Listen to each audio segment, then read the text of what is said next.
Hey everybody guys, so it's Mitch, and I'm doing my Season 1 review of Disney Plus The Mandalorian. Let's get into it, yeah! This is the way.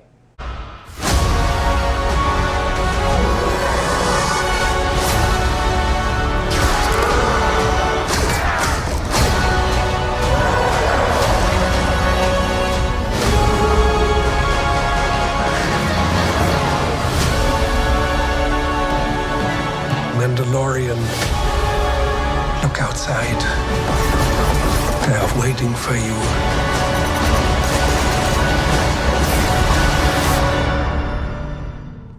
Yeah? Good. Hey you guys, so I am doing my Season 1 review of The Mandalorian on Disney Plus. I am on leave. I finished the last episode and I really wanted to talk about and do a review. So here I am.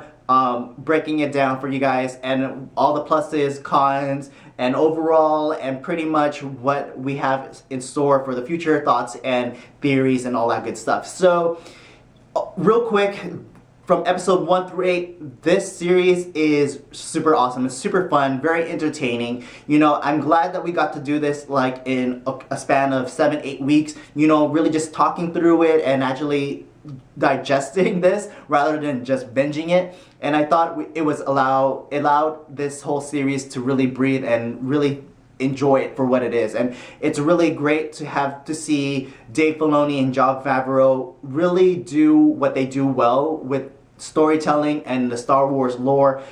Obviously, The Mandalorian to me is so much more better than anything that the sequel trilogy was.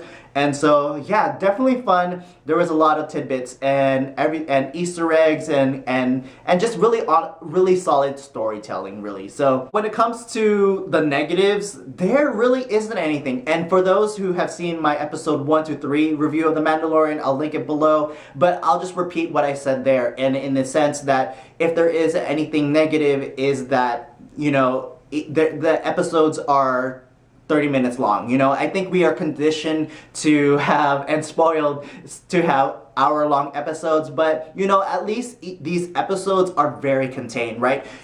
Even though the 30 minutes, you know, you are in an episode where there's a problem given at the beginning and it's resolved at the end. So it's very contained and it's resolved, and then each episode kind of stands alone. And so if anything, yeah, sure, there's episodes like that prison breakout that you might see as filler, but you know, you still get to learn about Mando's skills and what he can do and his backstory. So I don't like, even though it might seem as a filler, I'm still good with it just because you still have your overarching arc, right? And so yeah, I mean, it's a negative, but it is a small negative when it comes to this show.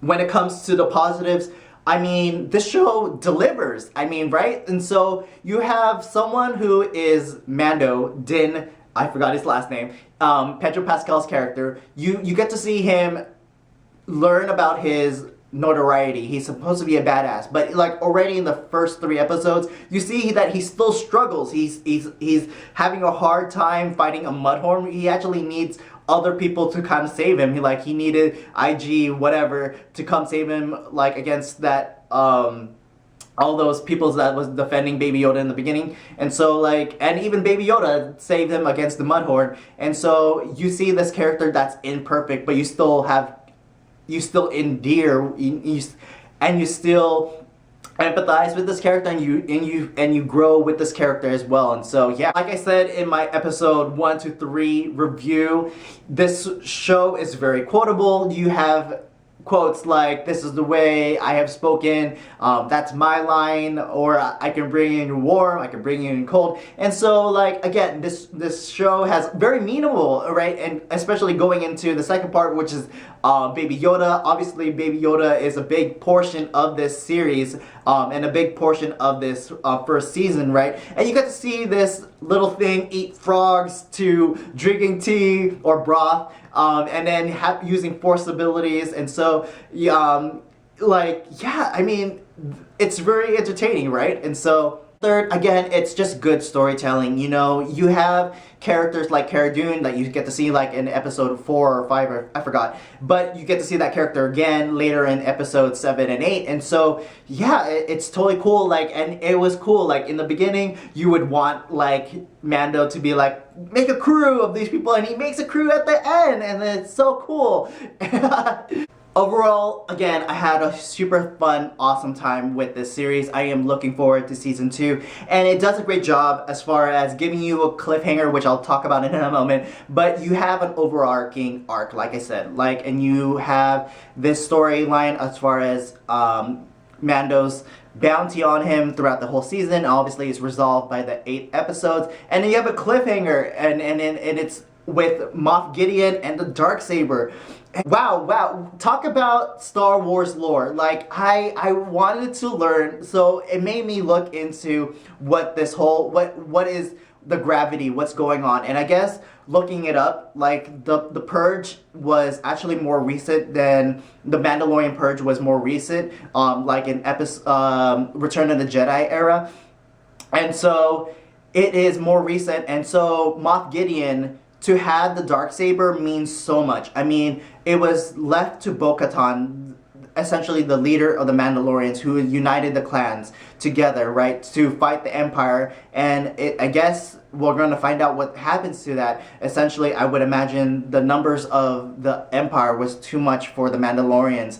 And so, obviously, you get things like the tribe that are in hiding and everything. And so, having the Dark Saber, the Dark Saber is the symbol of the Mandalorians, leadership-wise.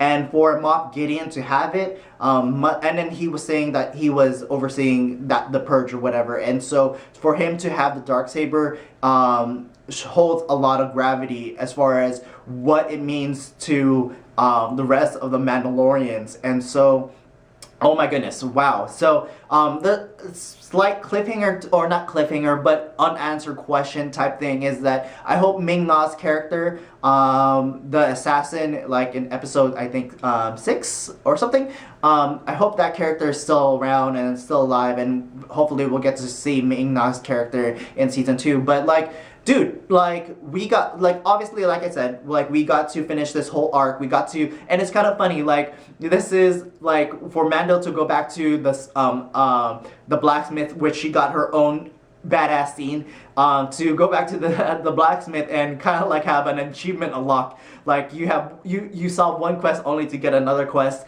and then his, sigil, like, achievement unlock, signal, you got your signet, and so, the clan of 2, yeah, that's really awesome, and that really encompasses the first season, right? The clan of 2, and I don't know, like, it kind of harkens back into the rule of 2. Obviously that's the Sith thing, right? But I think it's kind of funny that they play on this on the clan of 2. So maybe it's a callback, or at least it's a mirroring device of the rule of 2, but obviously it's their own take, and it's quite fitting if possibly Mando kind of avenges his fellow Mandalorians with his clan of 2. So yeah, moving to season 2, I mean, obviously we need to learn. We're probably going to learn more about Yoda. I think Mando is going to learn a little bit about the Jedi, and because he gets a brief description about the Force sorcerers, right? And so I think there's room for learning about the Jedi in this post-Empire era. Obviously, we're going to see more about Moff Gideon. I don't know where he's going to go with this. I think this is out of pride. He's probably going to hunt down Mando.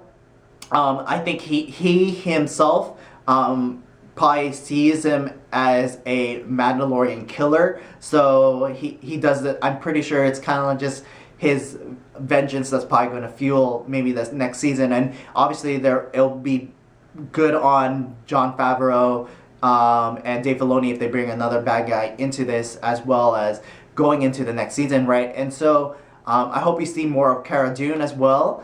And man, I just kind of wish Mando gets a larger ship. I really want to see a larger crew in the next season, and more supporting characters throughout the season. Obviously giving room for Mando and Baby Yoda's characters to grow some more too. But yeah, this season was really fun. I am looking forward to season 2. I think season 2 is coming out in November. It will definitely give us time to watch other stuff and then be excited when season 2 drops and everything. And so yeah.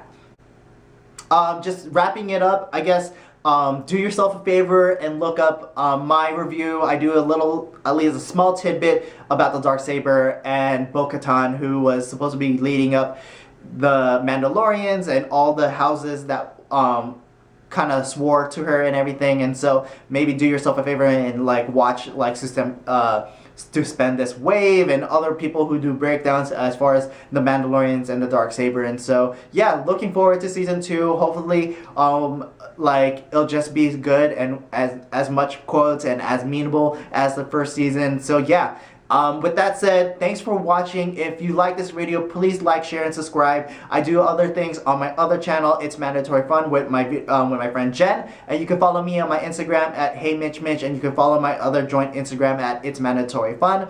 So thanks for watching. Leave a comment below. Tell me what you think. Tell me what was the best part of Mandalorian season 1. And yeah, thanks for watching. So peace, peace, peace be with you.